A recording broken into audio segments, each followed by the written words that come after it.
E eu quero mostrar isso para você com base, inclusive, desde o Antigo Pacto. Abra sua Bíblia em Números, capítulo 16, versículos 2 e 3. E tome nota que hoje nós vamos continuar colocando fundamento na linha do que nós construímos ontem. Levantaram-se perante Moisés com 250 homens. E perceba que nós estamos falando do Antigo Pacto. Preste atenção nesse texto. Mas todas as palavras que se utilizam é filhos e pais. Preste atenção, nós estamos falando de líderes de exército, nós estamos falando de tribos, mas a palavra que a Bíblia fala são filhos e pais. Preste atenção para você perceber como que é interessante. Nós estamos no Antigo Pacto, mas Deus vai nos construindo uma história para que a gente possa compreender uma realidade onde Moisés, dentro de uma autoridade paterna que possuía de cuidado, porque a Bíblia chama a nação de Israel não de um povo, fala os filhos de Israel. E os filhos de Israel tinham o cuidado de um pai chamado Moisés. Então, diz a palavra que dentre as tribos de Israel também possuíam outros pais. Então a paternidade de Deus não é centrada numa pessoa, ela é um espírito que emana de uma autoridade, que nasce numa raiz chamada amor, porque amor é a própria natureza de Deus. Então um pai governa a partir do amor, não a partir de interesse pessoal. Um pai não tem necessidade de centralidade.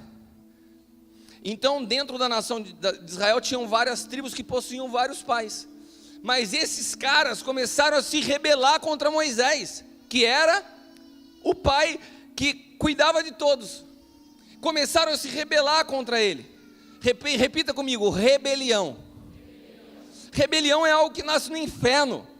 E o maior prejudicado com esse espírito de rebelião é a própria pessoa que se rebela. Nós lemos ontem que aquele que não se sujeita à autoridade atrai sobre si condenação, é o que está escrito em Romanos. Amém? Então esse texto está falando desse contexto. Levantaram-se perante Moisés com 250 homens dos filhos. Repita comigo, quem se levantou contra Moisés não foi um exército inimigo, foram os filhos. Você está aqui? Quem se levantou contra Moisés não foi um exército inimigo, foram os filhos.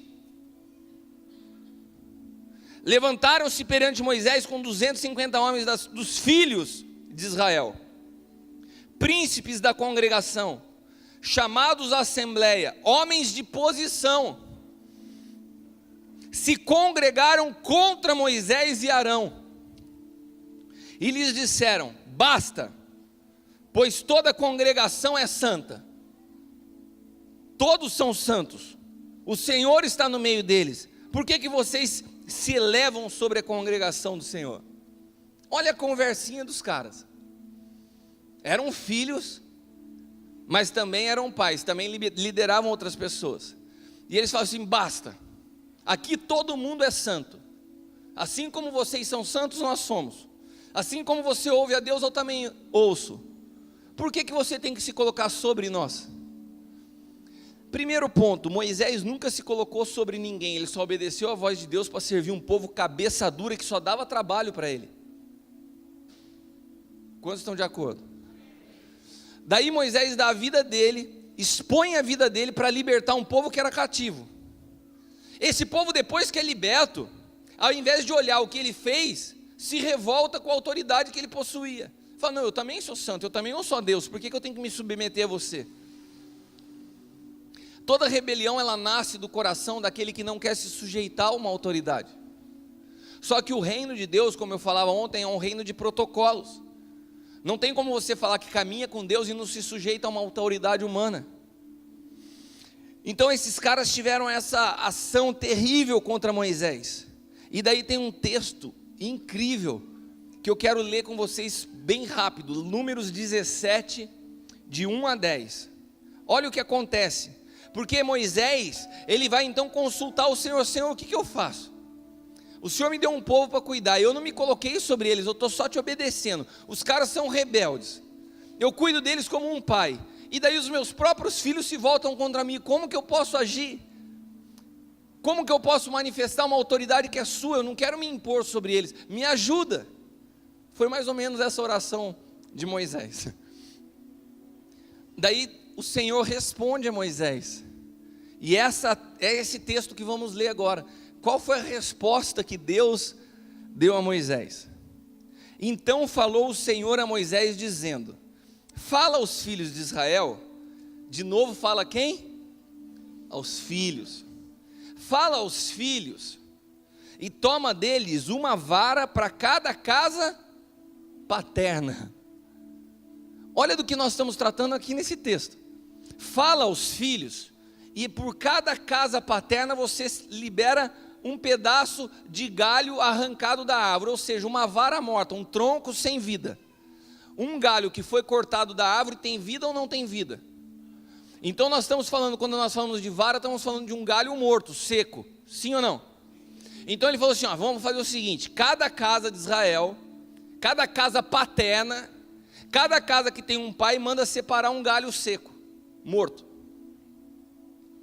Uma vara, um galho seco para cada casa paterna, de todos os príncipes, segundo a casa de seus pais. Esse texto é todo de paternidade. 12 varas, escreverá o nome de cada um sobre a sua vara. Ou seja, imagina que nós temos aqui alguns pais. Vamos colocar, por exemplo, o Jefão é um pai, o Alex ali é o outro pai. Daí eu vou pegar para representar a casa do Jefão um galho seco, escrever no galho Jefão. Vou pegar um galho seco representando a casa paterna do Alex, escrever Alex. Um galho seco por cada casa paterna. Amém? Vocês estão entendendo? Eu estou querendo ser o mais didático possível. Está muito beabá ou está bom, Zé? Então vamos em frente. Porém, o nome de Arão escreverá sobre a vara de Levi. Por quê? Porque Deus estava querendo falar assim: Arão vai ser a representatividade do sacerdócio que está sobre Moisés. Então Arão, você coloca na vara de Levi, porque o sacerdócio de Moisés era o sacerdócio da casa de Levi, e quando a gente vê a vara de Arão, a gente vai estar se lembrando, está representando a autoridade de Moisés. Então colocou o nome de cada um deles, e quando chegou na casa de Levi, escreveu lá no galho seco, Arão, representando o sacerdócio de Moisés. Até aqui tudo certo? E os porás na tenda da congregação perante o testemunho, onde esse eu quem é? Deus. O Senhor está falando, eu virei a voz. E será que a vara, ou o galho seco do homem que eu tiver escolhido, aquele que eu apontar, esse galho que está seco vai voltar a ter vida? É isso que ele está falando aqui, você está entendendo? Haviam galhos secos. Deus está falando assim: eu vou manifestar um milagre diante dos olhos de vocês. Já que vocês estão tendo treta entre vocês para entender quem tem a minha autoridade sobre a face da terra, eu vou explicar para vocês: a minha autoridade está sobre a ressurreição. Tudo aquilo que experimenta a ressurreição tem a autoridade de Deus. Então ele fala o seguinte: o galho seco que voltar a ter vida, esse tem a marca da autoridade que vem do céu, porque a autoridade do céu é a autoridade da ressurreição, o que vence a morte.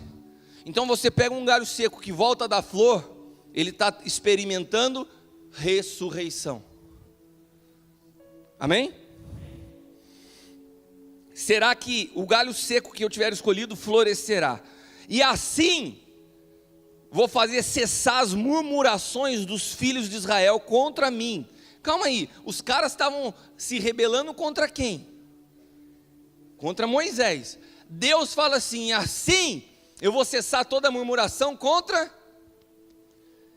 Quando você murmura com um pai, essa murmuração não chega a um pai, porque um pai, ele é a representatividade de Deus sobre a face da terra. A paternidade espiritual é uma autoridade delegada de Deus. Então quando você se rebela a um pai, quando você se rebela ao seu pastor, você está se rebelando ao próprio. Deus toma murmuração contra ele mesmo, porque ninguém gasta a sua vida por outro se não for em nome do Senhor. Se eu não tivesse perdido a minha vida e Cristo tivesse sido formado em mim, a minha natureza humana não ia fazer com que eu gastasse os meus dias cuidando de outras pessoas. Naturalmente eu ia pensar: eu tenho mais coisa para fazer na minha vida, Sim ou não? Quando uma pessoa abre mão de si mesmo para cuidar de outros, já é a própria manifestação da natureza de Deus fluindo sobre ele. Então uma murmuração sobre ele não é sobre ele, é sobre o Senhor que convocou esse pai para cuidar dos seus filhos, porque os filhos espirituais não são nossos, eles são do Senhor. Você está entendendo? Nenhum pai espiritual é dono de ninguém. Os filhos pertencem a Deus, nós somos mordomos que cuidamos para Ele. É como se nós fôssemos babás espirituais. Recebemos uma autoridade. Mas essa babá espiritual, eu acho que a palavra babá não é muito legal, porque parece que está cuidando de bebê. Não, é para formar pessoas a uma maturidade em Cristo. Aprender a levar alguém à dependência de Cristo e não de mim. Falou, pois, Moisés aos filhos de Israel, e todos os seus príncipes, deram-lhe cada um uma vara, para cada príncipe uma vara, segundo a casa de seus pais. Foram 12 varas, e a vara de Arão estava entre as deles. Moisés pôs essas varas perante o Senhor na tenda do testemunho. Sucedeu, pois, que no dia seguinte, Moisés entrou na tenda do testemunho, e eis que a vara de Arão, pela casa de Levi, florescia, porque produzira flores, brotara renovos e dera amêndoas. Então Moisés tirou todas as varas de diante do Senhor, e todos os filhos de Israel, e eles o viram, e tomaram cada um a sua vara. Então disse o Senhor a Moisés: torna a pôr a vara de Arão perante o testemunho, para que se guarde por sinal para os filhos rebeldes.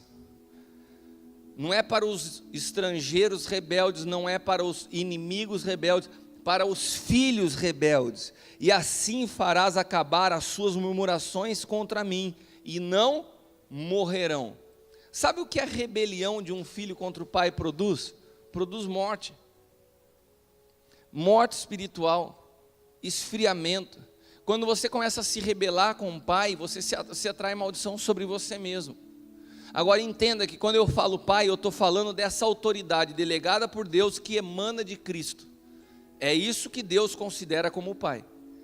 Então Deus fala o seguinte nesse texto: vocês querem conhecer da onde flui uma paternidade genuína? Essa paternidade genuína tem que ter uma marca. Repita comigo: ressurreição. Não há como ser pai alguém que ainda luta pela sua própria vida. Uma das características de um pai é que nasce nele o desejo de dar sua vida pela sua casa, pela sua esposa e pelos seus filhos. Já não vivo mais para mim. Os meus sonhos, os meus objetivos, eles não são a prioridade da minha casa, e isso é uma realidade. Os meus sonhos, os meus objetivos, eles ficam sempre em segundo plano.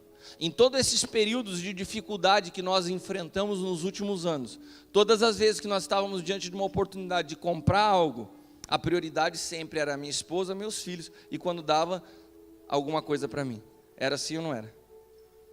Nós saímos, precisava comprar alguma peça de roupa. Primeiro era o Caio e a Bruna, depois a Leila, que também sempre abriu mão, e quando dava alguma coisa para mim. Não se trata mais da minha vida. Não se trata mais de viver por mim. E eu vou falar uma coisa para vocês: isso não é algo que eu falo com pesar. É um prazer servir aqueles que eu amo. Servir aqueles que são a extensão do legado que o Senhor começou na minha vida. Então um pai, ele faz isso não se lamentando. Fala: caramba, se eu fosse solteiro eu estava bem na fita, viu? O duro de estar casado é que agora eu estou apertado. Comprar roupa, pão. Imagina quando você vai no supermercado. Cara, eu me virava pedindo uma pizza. Agora, olha a quantidade da compra. Você imagina toda vez que eu fosse fazer uma compra do supermercado, eu olhava para o carrinho e falava assim: misericórdia, Senhor. Cara, quando eu morava sozinho lá em Campinas, era uma coisinha ou outra. Olha agora, o quanto que dá. Você acha que um pai gerado em Cristo pensa dessa forma? Se você é homem, está aqui, é mesquinho desse jeito no governo da sua casa, eu quero te dizer, você precisa nascer de novo. Você precisa experimentar a morte. Você precisa da natureza de Cristo. Se você trata a sua esposa como uma escrava, como uma empregada, eu vou te falar uma coisa: você precisa morrer. Porque a Bíblia fala que um verdadeiro marido, ele dá a vida pela sua esposa, ele não é patrão da sua esposa. E se você ainda não entendeu isso, eu volto a te dizer: você precisa morrer.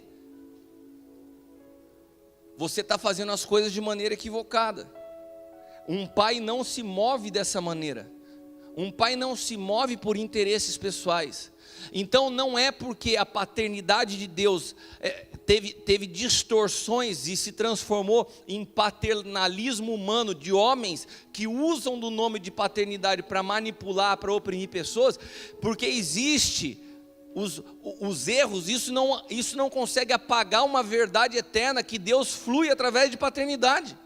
Se você teve uma experiência ruim, pode ter sido com teu pai natural ou com um líder espiritual, eu quero te dizer uma coisa: isso não apaga uma verdade de Deus, que Deus se revela ao homem como pai, e que a autoridade dele emana de paternidade, que o governo dele flui de paternidade, porque não há maior manifestação do amor de Deus do que aquele que nasce no coração de um pai.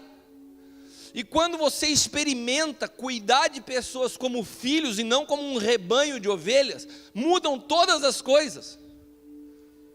Daí você manifesta uma natureza que é chorar com os que choram, que é sorrir com os que sorriem. Você passa a entender o que é ser parte um do outro. Você consegue ter o discernimento do que é o corpo de Cristo.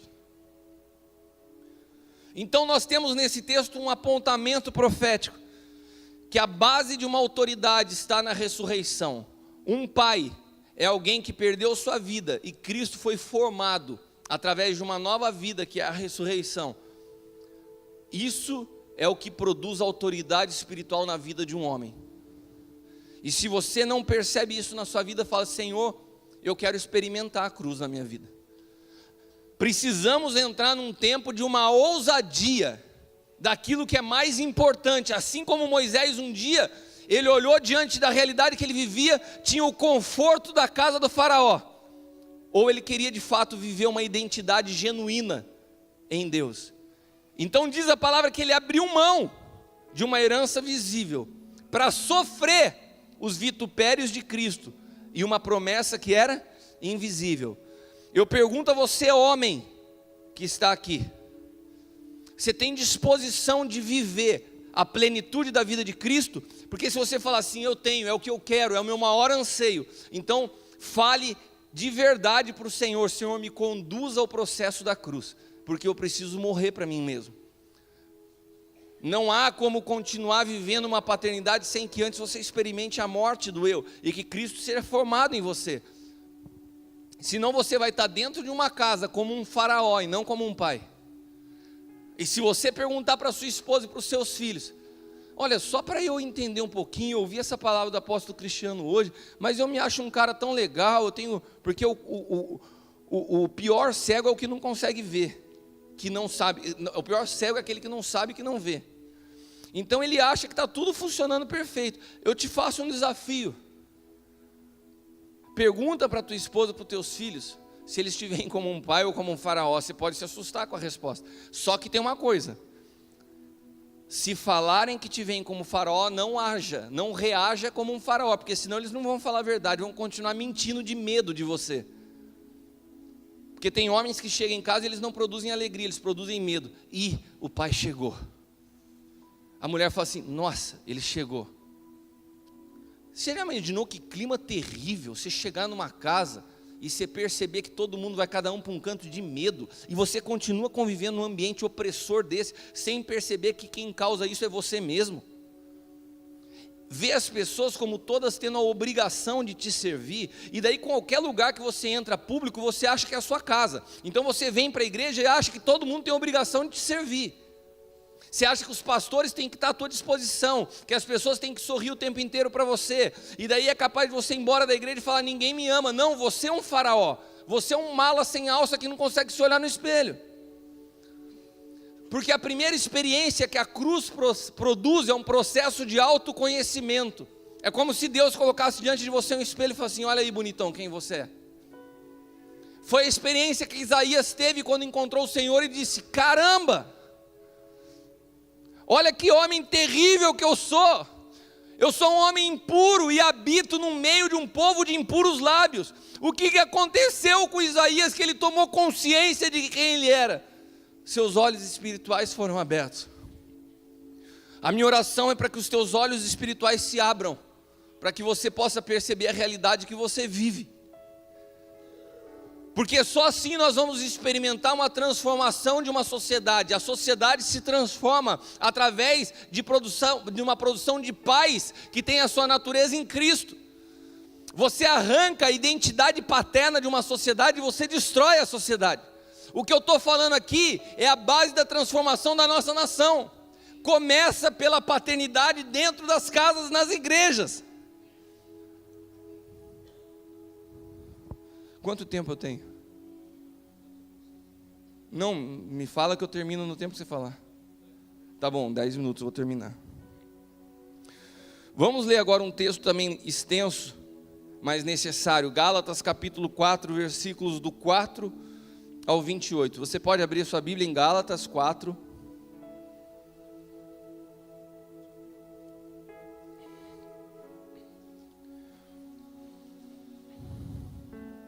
Mas vindo a plenitude dos tempos, olha para quem está do teu lado, e eu quero olhar para quem está em casa agora e quero falar com você. Perceba o que diz esse texto. Vindo é um verbo que está no passado, ou seja, isso já aconteceu. Olha para quem está do teu lado e fala assim: isso já aconteceu. O que já aconteceu? Repita comigo: a plenitude dos tempos. Vindo a plenitude dos tempos, Deus enviou o seu Filho. Qual foi a plenitude do tempo? A manifestação do Filho.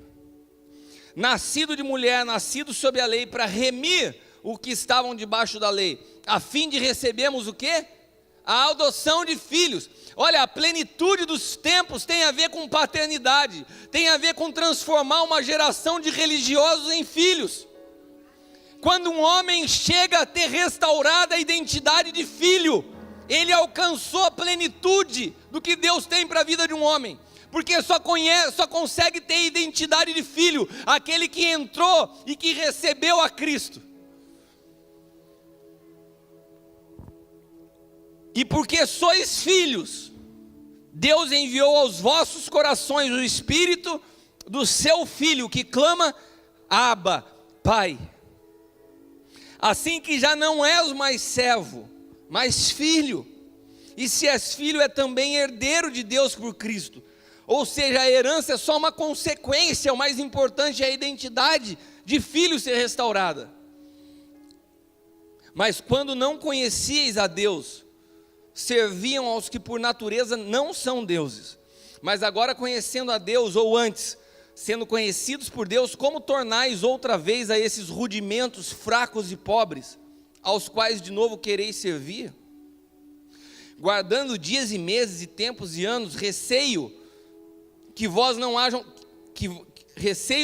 que não haja eu trabalhado em vão para convosco. Ou seja, Paulo está falando aqui: depois de eu ter levado vocês a uma identidade de filhos, vocês querem sair dessa condição para voltar à prática da lei? Eu espero que eu não tenha trabalhado em vão, porque o ápice, a plenitude dos tempos na tua vida é receber a identidade de filho, que vocês querem abrir mão agora e voltar ao passado? Irmãos, eu rogo-vos que sejais como eu, porque também eu sou como vós, nenhum mal me fizeste. Vós sabeis que primeiro vos anunciei o evangelho estando em fraqueza da carne, e não rejeitastes, nem desprezastes isso que era uma tentação na minha carne, antes me recebeste como anjo de Deus, como Jesus Cristo mesmo. Qual é logo a vossa bem-aventurança? Porque vos dou testemunho de que, se possível fora, arrancarias os vossos olhos e vos daríeis. Eu fiz-me acaso vosso inimigo dizendo a verdade? Repita comigo: aquele que me fala a verdade é meu amigo, não meu inimigo. Neste momento, se eu tivesse uma bandeira branca aqui, eu ia balançar para vocês: meus irmãos, eu estou em paz aqui, não estou contra ninguém, ainda que a verdade possa te confrontar, né? Eu falo a verdade pelo amor que tenho pela tua vida, não como inimigo que me tornei por falar a verdade.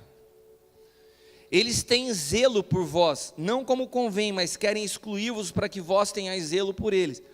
É bom ser zeloso, mas sempre do bem, e não somente quando estou presente convosco. Daí olha o que Paulo fala nesse texto todo, que ele está falando de paternidade. Meus filhinhos. Cara, eu não aguento, cara, os meus fãs da internet que me criticam falar contra a paternidade, cara. Paulo vira e fala assim, meus filhinhos, por quem de novo sinto dores de parto até que Cristo seja formado em vós. Paulo está dando o fundamento da paternidade espiritual. Qual é o objetivo de uma paternidade espiritual? Controlar a tua vida? Não, fazer com que Cristo seja formado em vós. E isso faz com que para nós pais hajam dores de parto. Não é simples levar uma pessoa a ser Cristo formado, porque é uma guerra da natureza adâmica que se opõe, que resiste a isso. Ou melhor, como eu preguei esses dias, uma luta interna. Eu bem quiser agora estar presente convosco e mudar a minha voz, porque eu estou perplexo a vosso respeito. Dizei-me os que quereis estar debaixo da lei. Não ouvi vós a lei? E é exatamente o que acontece nos dias de hoje. A pessoa fala, eu não quero saber de paternidade. Eu prefiro entrar numa igreja que me fala, as regras aqui são essas, eu vou fazer isso, não quero nem... Como se a paternidade fosse algo ruim, opressor. Só quem não experimentou de fato o que é ser pai e ter um pai em Cristo, é que pode pensar isso da paternidade. O maior privilégio que eu tenho na minha vida é de ter meus dois pais vivos, meu pai natural e meu pai espiritual. Até hoje, sendo já pai, me comporto como filho. Submeto as minhas decisões a eles, porque desfruto disso, e não vivo isso como se fosse um peso na minha vida. Quem conhece a minha história na minha família, sabe da realidade que eu estou vivendo. A vida inteira, a maneira como eu me comportei como filho diante do meu pai e da minha mãe, é a mesma maneira como eu me comporto diante do meu pai espiritual. Desfruto, tenho prazer em obedecer. Continuo sendo alguém que tem suas opiniões, que tem suas convicções, mas abro mão de todas elas quando recebo uma palavra de um pai. E não me sinto menor, mais fraco ou mais inculto por causa disso. E aqui continua, todavia, porque está escrito que Abraão teve 2 filhos, um da escrava e outro da livre. Todavia o que era da escrava nasceu segundo a carne. É só a carne que produz escravidão, mas o que era da livre por promessa, o que se entende por alegoria, porque estas são 2 alianças, ou repita comigo, são 2 pactos. Um pacto está formalizado numa relação de obediência por lei, o outro numa liberdade de amor, que é a paternidade. O novo pacto tem como base paternidade, o antigo pacto é cumprimento de regras. Em qual pacto você vive? Agar, o monte da Arábia, corresponde a Jerusalém que agora existe, porque é escrava com seus filhos. Mas a Jerusalém que é de cima é livre, e mãe de todos nós, porque está escrito, alegra-te estéril que não dás à luz, esforça-te e clama tu que não estás de parto, porque os filhos da solitária são mais dos que os que têm marido.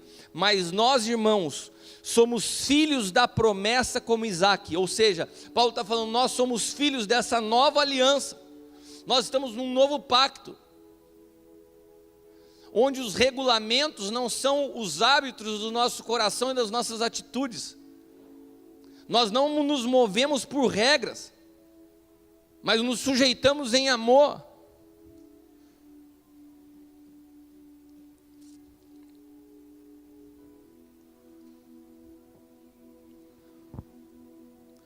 Nós precisamos entender que a paternidade é o sistema de governo de Deus, de onde emana toda a autoridade. Se você tiver dificuldade com paternidade, você vai ter dificuldade com toda a autoridade.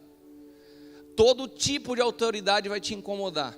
De um professor em sala de aula, um policial na rua, um porteiro de um prédio. A dificuldade que você tem, principalmente quando você se acha superior à autoridade. É gente que briga com caixa em loja. Você já viu pessoa que briga com todo mundo, briga com caixa na loja, briga quando tem alguém limpando, fala assim, por favor não passa aqui que eu estou limpando. uma faxineira vai falar assim comigo? Porque naquele lugar, na hora que ela está fazendo limpeza, ela é autoridade naquele lugar. Mas como a minha raiz é rebelde, eu não compreendo a autoridade, toda autoridade me incomoda. Porque toda autoridade tem como natureza a paternidade. A paternidade, ela nasce do coração de Deus. E ela emana sobre toda autoridade constituída, que Paulo escreve aos Romanos, toda autoridade é constituída por Deus. Eu queria falar também a respeito de promessa e legado, de herança e possessão. Mas se eu entrar nisso vai se estender um pouco mais, e eu acho a prioridade dessa noite é ouvir o apóstolo Hélio, porque hoje vai ser a única noite que nós vamos ministrar juntos. Amanhã ele segue na conferência falando sobre paternidade, eu não vou estar aqui. Então eu quero ouvi-lo nessa noite junto com vocês como pai nessa casa. Eu queria concluir esse primeiro pedaço da noite de hoje, que a gente possa orar junto, para que aquilo que eu coloquei como base possa entrar no teu espírito em amor, que você receba isso com a guarda baixa, que você possa reconhecer a necessidade de romper qualquer tipo de experiência negativa que você possa ter tido no passado, para que você possa desfrutar da paternidade. Não é eu vou aceitar isso, não é eu vou aceitar, é desfrutar. É bênção para as nossas vidas, é um privilégio ser filho, é um privilégio ser cuidado, é um privilégio ter proteção, é um privilégio ter direção, é um privilégio tomar uma decisão e poder ouvir o que você acha, meu pai, e você ter alguém que te ama, que quer o teu melhor, te apontando um lugar para ir. O mundo está desesperado, o mundo está clamando por alguém que possa apontar caminho. Ou você acha que essa necessidade de coaching hoje nasceu aonde? Nasceu no coração de uma geração que é órfã, e porque não tem pai, busca a opinião das pessoas. Eu poderia ser até mais radical para te dizer, se você tem pai, você não vai precisar de coaching. Porque um pai conhece a tua identidade melhor do que um coaching. Sabe como que um coaching opera? Te fazendo perguntas para você dar respostas. Sabe como que um pai opera? Falando para você aquilo que ele já sabe por revelação.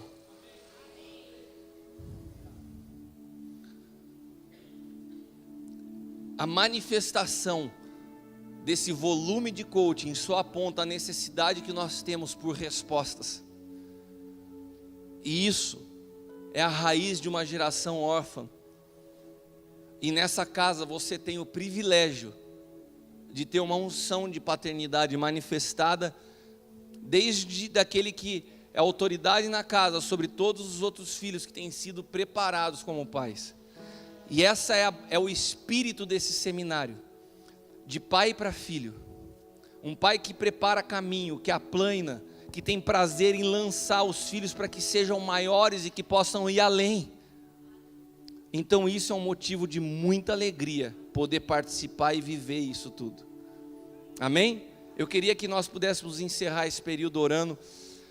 Te convido a curvar a tua cabeça, se você quiser ficar de pé, sentado, de joelho, fechar os olhos abertos, aí é você que escolhe, mas vamos orar. E se você puder, como um símbolo profético, levante as suas duas mãos, num sentido de que você está se rendendo. Senhor, eu desisto de lutar contra aquilo que flui da tua própria natureza, que é a paternidade. Espírito Santo, que o Senhor possa nos envolver com o teu amor, que a tua presença, porque é o Senhor que nos convence, que a tua presença em nós possa produzir cura das feridas que eventualmente lideranças ou até mesmo uma paternidade possa ter gerado no passado, mas que o nosso passado não venha mais roubar essa realidade no nosso dia de hoje, no presente e no nosso futuro.